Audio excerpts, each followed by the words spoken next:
नमस्ते माझ्या यूट्यूब फॅमिलीनो. मी आज तुम्हाला एक महत्त्वाची माहिती सांगणार आहे.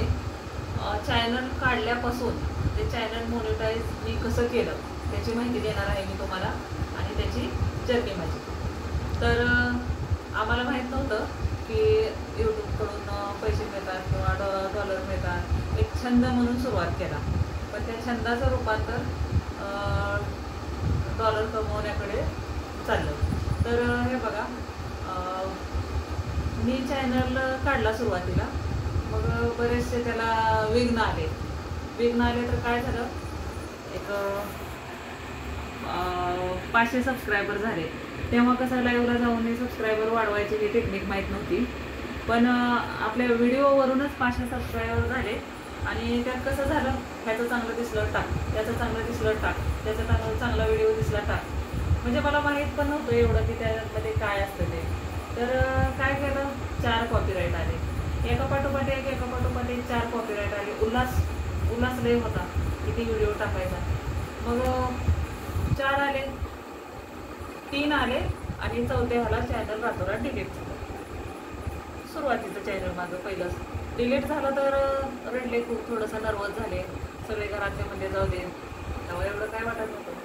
आणि मग आता काय करायचं, विषय सोडून दिला. म्हणलं जाऊ द्या, नकोच आता चॅनल एवढं पुढं जाऊन मागं. म्हणजे 500 सबस्क्रायबर पण 1.5 महिन्यात वाढले होते. म्हणजे व्हिडिओ पण असे पडत होते ना, असं त्या यूट्यूबला पण माझा लय उल्हास होता की मी चॅनल काढले असं. तर काय झालं, परत दुसरा चॅनल काढला. मुलगा म्हणला माझा, मम्मी दुसरा चॅनल काढून देतो जाऊ. मग दुसरा चॅनल काढला, मोबाईल नवीन घेतला. कोणतं म्हणलं की पहिल्या मोबाईलमध्ये चालत नाही, मग मी मोबाईल नवीन घेतला आणि काढला. मग झाले एक, त्यात पण सबस्क्रायबर वाढले, भरपूर व्हिडिओ चालले, त्यातून पण व्हिडिओ पडायला लागले. परत झालं असं, माझ्या भावाला व्हिडिओ गेला. मग भावाला व्हिडिओ गेल्याच्या नंतर भावाला काही पटलं नाही की चॅनल काढलेलं.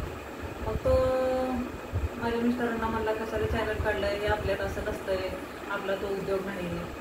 पण छंद होता, पंचमीला डान्स व्हायचा, गाणी व्हायची, नाटकं व्हायची. मग मला वाटायचं कुठं तर प्लॅटफॉर्म मिळाला आहे आपल्याला आपल्या अंगातली कला दाखवण्यासाठी, म्हणून मी चॅनल काढलं. तर भावाला ते नाही आवडलं, म्हणजे त्यावेळेस नाही आवडलं. आता काय माहीत नाही, मी त्याला विचारलं पण नाही, बाबा कसं आहे व्हिडिओ, काय विचारलं नाही. पण त्यावेळेस त्याला असं कुणी तर म्हणलं की मी चॅनल काढलं, म्हणजे थोडंसं वेगळं वाटलं, कारण ग्रामीण भाग पडतो आमचा. मग त्याच्यानंतर मी काय केलं, त्याच्यावर एक 6 महिने कामच केलं नाही. कधी तर मांजरांचा व्हिडिओ टाक, कधी तर कुत्र्याचा व्हिडिओ टाक, कधी कशाचा टाक, कधी झाडाचा टाक, असं करीत 1 वर्ष होत आलं. मग माझी बहीण रोहिणीताई, तुम्ही ओळखता, रोहिणी मसाले चॅनल आहे त्यांचं. मग रोहिणीताई म्हणली, अगं तुला चॅनल मोनेटाईजच करायचं असेल तर तू लाईव्ह घे. असं तुझं व्हिडिओ टाकून, मी छोटे मोठे व्हिडिओ पण टाकत होते, तुझं लाईव्ह व्हिडिओ टाकून तुझं वॉच टाईम नाही वाढणार. मग मी काय केलं, लाईव्हवर कसं बोलायचं काय एवढं माहीत नव्हतं. मग जरा सगळ्यांच्या लाईव्हला थोड्या दिवस गेले, मीनाक्षी मावशीच्या लाईव्हला गेले. त्यांनी ब्ल्यू दिला मला की सबस्क्रायबर वाढवण्यासाठी. त्या ब्ल्यूचा कसा वापर करायचा हे मला माहीत नव्हतं. मग त्यांनी सांगितलं की बाबा हे असं चॅनलवर जायचं, सब करा, सब रिटर्न करा, काय असं असेल ते. बरं ठीक आहे. मग तिथून मग परत 1 आठवड्यानं लाईव्ह घ्यायला चालू केली. आणि लाईव्ह म्हणजे अशी झाली की लोकांची मला पसंती आली की लाईव्हला सगळे लोक येऊ लागले. फेक आयडी येऊ लागल्या, सगळ्यांनाच माहीत असते, पुरुषांना येतात, महिलांना येतात फेक आयडी, आपण त्याच्याकडे लक्ष द्यायचं नाही. मग फेक आयडी येऊ लागल्या तर त्याच काय नाही केला विषय सोडून.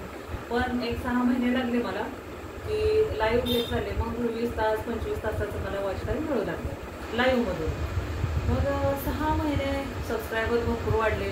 आता 2000च्या पुढं सबस्क्रायबर 3000ला गाठत गेले. लवकर झाला मोनेटाईज. लोकांचे 4-4, 5-5, 6-6 हजार झाले सबस्क्रायबर, तरी होत नाही. मग असे हजारावर 700-800 व्ह्यूज पडायला लागले लाईव्हला. माझे कंटिन्यू लोक येणारे, पण ज्याचे चॅनल आहे ते पण येत होते.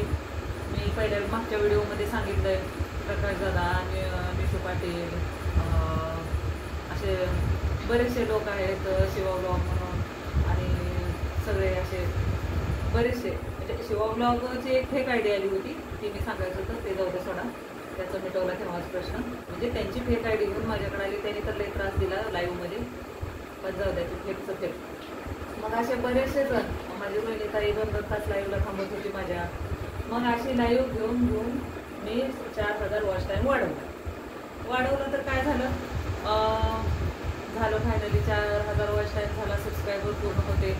मग मी ॲप्लिकेशन केलं आणि माझा चॅनल सकाळी पहाटे मला मेसेज आला की यू आर यूट्यूब पार्टनर. आणि एवढा आनंद झाला खरंच. म्हणजे माझं पहिलं चॅनल मोनोटाईज म्हणून माहीत नव्हतं. चॅनल मोनोटाईज झाला, सगळ्यांचे आभार मानले. हां, पण चॅनल मोनोटाईज होऊन पण आपल्याला स्ट्रगल आपलं कमी झाले का, तर ह्याच्यावर मी तुम्हाला दुसरा व्हिडिओ टाकते. मोनोटाईजच्या नंतर पण स्ट्रगल आपलं भरपूर आहे, कारण डॉलर पटकन होत नसतात. त्याच्यासाठी मी तुम्हाला दुसऱ्या व्हिडिओमध्ये काढून टाकेन. तर ही होती माझी यूट्यूब जर्नी.